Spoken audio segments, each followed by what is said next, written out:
محترم سامعین السلام علیکم۔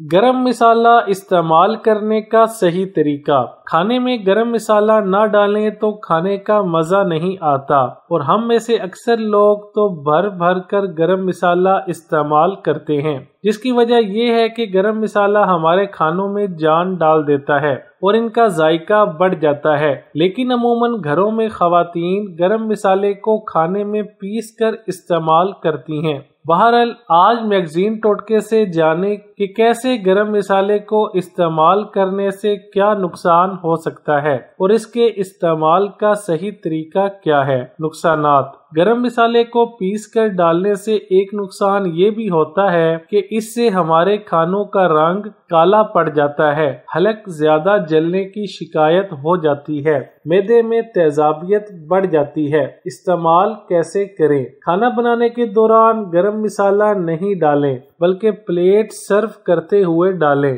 زیادہ گرم مسالہ نہ کھائیں، بلکہ ایک پلیٹ میں چٹکی بھر ڈال کر استعمال کریں۔ کوشش کریں کہ گرم مسالہ ڈالنے کے بعد 2 سے 3 قطرے لیموں کے شامل کر لیں تاکہ جلن کا احساس نہ ہو۔ گرم مسالہ کیسے پیسیں؟ ہمارے یہاں لوگ گرم مسالہ بنانے کے لیے زیرہ، کالی مرچ، لونگ، دار چینی، بڑی الائچی اور دیگر چیزوں کو ایک ساتھ ڈال کر پیس لیتے ہیں اور پھر استعمال کرتے ہیں، جبکہ اس کا صحیح طریقہ یہ ہے کہ تمام تر اجزاء کو 20 منٹ کے لیے توے پر درمیانی آنچ پر سینک لگائیں۔ اس کے بعد آپ مکسچر میں ان کو مکس کر کے پاؤڈر تیار کر لیں۔ جب آپ اس پاؤڈر کو ڈبے میں بھرنے لگے تو 1 سے 2 قطرے سرکہ ڈال کر پھر گرم مسالہ ڈالیں۔ ویڈیو اچھی لگے تو لائک، شیئر اور چینل کو سبسکرائب کرنے کے ساتھ کمنٹ باکس میں اپنی رائے کا اظہار کرنا نہ بھولیں۔